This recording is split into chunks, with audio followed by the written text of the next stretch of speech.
আমি পাই একটা 800 টাকা দিতে হবে, এমনি সবার থেকে আমি 1000 টাকা কিভাবে। পৌরসভার এক কর্মী 600 টাকা চাইছেন স্থায়ী বাসিন্দা সনদ ও জাতীয়তা সনদের জন্য। আর সোজা জবাব, এই টাকা না দিলে তারা কাজ করে না। যারা মানে এখানে আমার উপর যেগুলো আমার পথে যেগুলো করেন বুঝেন নাই, মানে একজনের জন্য দুইটা করে তো যেটা খরচ দুইটা দিবেন আর কি। এখন কক্সবাজার পৌরসভার বিরুদ্ধে দীর্ঘদিন ধরে চলে আসা দুর্নীতি, অনিয়ম ও জনভোগান্তির চিত্র দিন দিন বেড়েই চলেছে।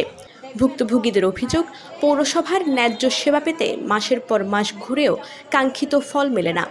কেউ কেউ 6 মাসেও গুরুত্বপূর্ণ কোনো কাগজ হাতে পাননি। কেউ শুনেছেন কাগজ হারিয়ে গেছে, কেউ বা শুনেছেন প্রশাসক স্বাক্ষর দেন না। আমরা যখনই কাগজপত্রগুলোর জন্য খোঁজ খবর নিয়েছিলাম, তখনই শুনতে হয়েছে যে প্রশাসক অফিসে থাকেন না। যখন আমরা জিজ্ঞেস করলাম তখন বলতেছে যে টাকা দেওয়া লাগবে। আমাদের ন্যায্য অধিকারটা আমরা পাচ্ছি না, কিন্তু বাইরের রোহিঙ্গারা এসেও কিন্তু ওরা ভোটার হয়ে যেতে পারছে। এটা আমাদের আসলে একটা ভোগান্তি। এক মাস গত তখন ঘুরি ঘুরি আইবি প্রায় সদর রবিবারের সোমবার আসছে মিস্টাঙ্গিতে আজ যাইছি। আজ আগার করে সাইডে ফাইল তো হয়েছে, উপরে ফাইল নেই, ফাইলের মাঝে এখনও মানে ডকুমেন্ট দিয়ে অনেকখান নাই। এটার আরও হতে হয়তো অন্যরা তো হয়েছে অনবোর্ড হয়ে যায় তো হয়েছে আর তো হয়েছে ইটার তো হয়েছে ফাইল নেই। আমার কর্মকর্তারে একদিন আইলে 3 দিন হয়ে সকাল 9টা বাজে আইলে আমাদের অফিসের মাঝে সাইন লাগে হবে ইতারা মিটিং করে অনেক মিটিং মানে শেষ করে দেখতে পারে 2টা বেলা। জাতীয় পরিচয়পত্রের জন্য গুরুত্বপূর্ণ কাগজ, জন্মমৃত্যু সনদ সহ সকল কাগজ নিতে পৌর নাগরিকদের পড়তে হচ্ছে বিপাকে। এতে সাধারণ নাগরিকরা ক্ষুব্ধ হয়ে ডাক দিয়েছেন আন্দোলনের। পৌর নাগরিকদের অভিযোগ, প্রশাসকের জন্য পৌর ভবনে আলাদা কক্ষ থাকলেও তাকে সেখানেই পাওয়া যায় না। এখন যে প্রশাসক আছেন আমাদের রুবাই আফরোজ নাম ওনার নাম, ওনাকে তো ওই অফিসে পাওয়াই যায় না। আপনি দেখেন, আপনি নালে রবিবারে যান, রবিবার অফিস টাইমে আপনি যান, কয়েকদিন ঘুরে দেখলে আপনি বুঝতে পারবেন উনি অফিসে থাকেন কি থাকেন না। এবং পৌরসভায় ওনার নামে আলাদা একটা অফিস থাকার পরেও ওই অফিস সবসময় বন্ধ থাকে, এখন ভিতরে ওনাকে পাওয়া যায় না। শুধুমাত্র অফিস চলাকালীন সময়ে আপনি যদি 20 থেকে 30 মিনিট যদি ওখানে পৌরসভা অবস্থান করেন, আপনি দেখবেন ওখানে কি পরিমাণ যে নাগরিক ভোগান্তি হয়। সেই ভোগান্তিগুলো আপনি দেখবেন যে কি বিভৎস কিছু চিত্র আপনি ওখানে দেখতে পাবেন। অভিযোগ করছেন টাকা না দিলে কাজ হয় না। গুরুত্বপূর্ণ কোনো ডকুমেন্ট চাইলে জানানো হয় সময় লাগবে, প্রশাসক বাইরে কিংবা কাগজপত্র হারিয়ে গেছে। কিন্তু কেউ টাকা দিলে দ্রুতই সেই হারানো কাগজ ফিরে আসে এবং প্রশাসকের স্বাক্ষরও মেলে। একটা মানুষ গেছে অফিসে, ওনার কাজটা মাসের পর মাস ফেলে রাখছে উনি। যখন ঠিকই ওনার সিন্ডিকেটের অংশ থেকে তারা একটা পর্যায়ে যখন টাকা দেওয়া হয়, যারা টাকা দিচ্ছে তাদেরকে 1 সপ্তাহ দিচ্ছে, যারা টাকা দিচ্ছে তাদেরকে মাসের পর মাস ফেলে রাখছে।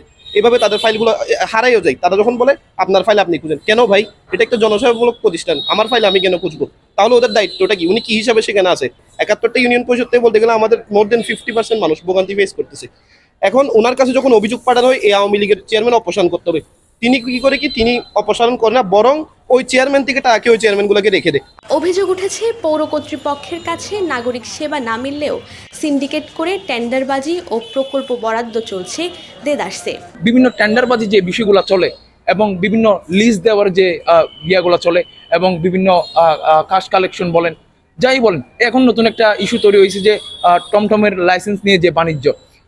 পৌরসভার যে সিস্টেমের মধ্যে যে মানুষগুলো আছে, প্রশাসক বলেন, সচিব বলেন, ইঞ্জিনিয়ার বলেন, যাদের কথাই আপনি বলেন না কেন, সবাই মিলে তাদের হাতে গড়া একটা সিন্ডিকেট করে বিভিন্ন ছাত্র প্রতিনিধির নামের যে সস্তা পণ্যের মতো বিক্রি হওয়া কয়েকটা ছেলে ওইখানে হচ্ছে তাদের সাথে এক হয়ে তারা একটা হাতে গড়া সিন্ডিকেট বানিয়ে পুরো পৌরবাসী কত জিম্মি করে রেখেছে তারা। তিনি অফিসে বসেন জনভোগান্তি দূর করার জন্য না, যখন না সিন্ডিকেটের ওনার একটা নির্দিষ্ট সিন্ডিকেট আছে যারা হচ্ছে একটা কাজ প্রতিনিয়ত এই আমাদের পৌরবাসীকে জিম্মি করে রেখেছে। এই যে সিন্ডিকেটের মাধ্যমে টমটমের লাইসেন্স বলেন কিছুই যারা দেওয়ার বিষয়, তখন উনি অ্যাক্টিভ হয়, তখন উনি অফিস আছে যখন কোনো রান্দাবাজির টাইম আসে। এছাড়াও পুরো শহরের আবর্জনা ব্যবস্থা ভেঙে পড়ার অভিযোগ দীর্ঘদিনের। অতিরিক্ত দায়িত্বে থাকা প্রশাসককেও মেলে না পৌরসভায়, অথচ দেশের গুরুত্বপূর্ণ একটি শহরের প্রথম শ্রেণীর পৌরসভার নাগরিক সেবা হওয়ার কথা ছিল মডেল হিসেবেই। আফজারা রিয়া, TTN।